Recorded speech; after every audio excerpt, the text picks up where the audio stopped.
भूमि पर उत्पादन सबसे अधिक होगा और सबसे कम होगा अम्लीय भूमि पर। ठीक है, आगे बढ़ते हैं। नंबर 2,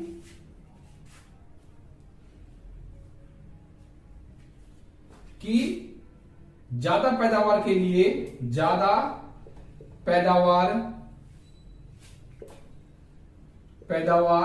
पाने के लिए भूमि में क्या होना चाहिए? भूमि में क्या होना चाहिए? क्या होना चाहिए? तो क्या होना चाहिए?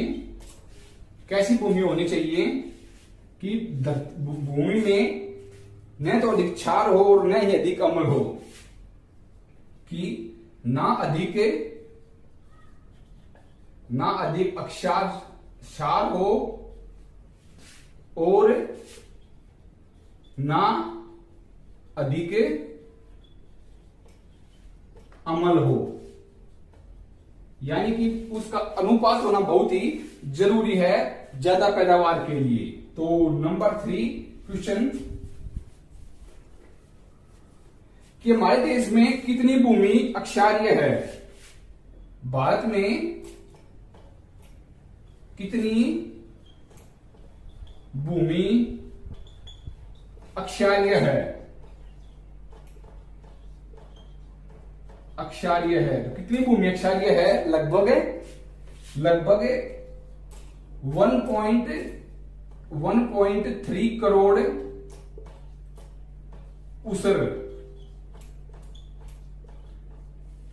देश में लगभग 1.3 करोड़ ऊसर भूमि अक्षारीय है, जिस पर क्या है कि बहुत ज्यादा अक्षार होने के कारण उपजाऊ नहीं है। तो आगे बढ़ते हैं, तो इसको एक बार रिवाइज कर लेते हैं। आप इसका स्क्रीनशॉट ले सकते हैं।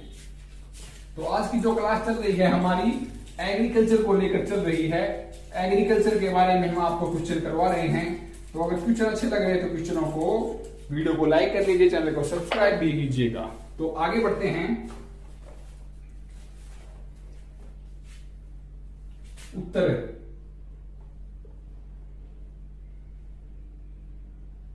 जो अक्षारीय भूमि है, सॉरी प्रश्न है ये, क्षारीय भूमि को उपजाऊ कैसे बनाया जाता है? क्षारीय भूमि को उपजाऊ बनाने के लिए क्या डाला जाता है? उपजाऊ बनाने के लिए उसमें क्या डाला जाता है? उसमें क्या डाला जाता है? तो क्या डाला जाता है? अगर बहुत ही अधिक अक्षारीय भूमि है तो उसे अच्छे से करने के लिए उसमें उत्तर है इसका जिप्सम। जिप्सम को जब उसमें मिलाएंगे तो वो भूमि न तो अक्षारीय रहेगी और न ज्यादा अम्लीय रहेगी। तो जिप्सम मिलाया जाता है उसमें। आगे बढ़ते हैं। नेक्स्ट क्वेश्चन है कि पौधों को किसकी जरूरत ज्यादा होती है? पौधों को किसकी ज्यादा जरूरत होती है? किसकी ज्यादा जरूरत होती है? तो पौधों के विकास के लिए क्या चीज जरूरी होती है?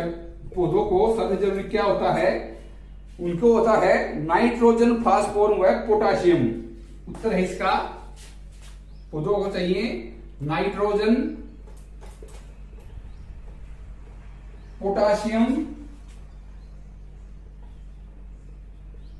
पोटेशियम और फास्फोरस।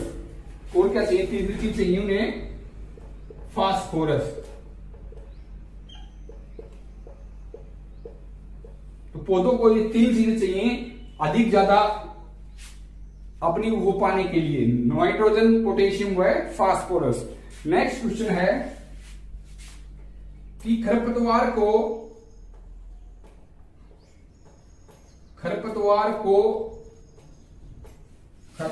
मिटाने के लिए उसमें क्या डालना चाहिए? खरपतवार को मिटाने के लिए कौन सी चीज डाली जानी चाहिए?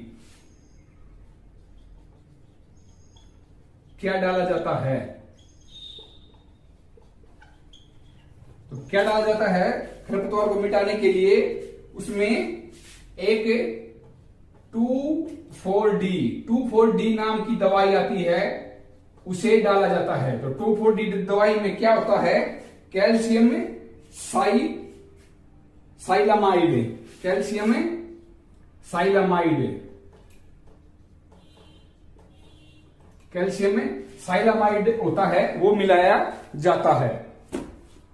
तो देखिए एक बार बता देते हैं कि अक्षारीय भूमि को उपजाऊ बनाने के लिए किसकी उसमें क्या क्या डाला जाता है। तो दोस्तों उसमें डाला जाता है जिप्सम। जिप्सम जब डालते हैं किसी भी फसल में, न तो वो अम्लीय रहेगी ज्यादा और न वह क्या रहेगी, अक्षारीय रहेगी। तो जिप्सम बहुत ही महत्वपूर्ण होता है किसी भी फसल या किसी भी भूमि के लिए उपजाऊ बनाने के लिए। आगे है कि पौधों को किसके द्वारा किसकी सबसे ज्यादा जरूरत होती है। पौधों के विकास के लिए सबसे ज्यादा क्या चाहिए होता है, नेचुरल चीज होती है हवा, पानी, सूरज का प्रकाश, और उनकी जो जड़ों में पोषण के लिए चाहिए उनको नाइट्रोजन, पोटेशियम व फास्फोरस। ठीक है, ये चीजें चाहिए पौधों को। आगे खरपतवार की मिटाने के लिए क्या डाला जाता है। खरपतवार को मिटाने के लिए सबसे अच्छी दवाई कौन सी है, जिसका नाम है 2,4-D। दवाई का नाम है 2,4-D दवाई होती है, जिसमें कैल्शियम साइलामाइड डाला जाता है, जिससे घास बिल्कुल नष्ट हो जाती है। तो यही था इस वीडियो में, हमने आपको आज क्वेश्चन करवाए एग्रीकल्चर के यानी कि कृषि के बारे में। तो अच्छा लगा वीडियो को लाइक कर दीजिएगा, चैनल को सब्सक्राइब कीजिएगा। Thank you.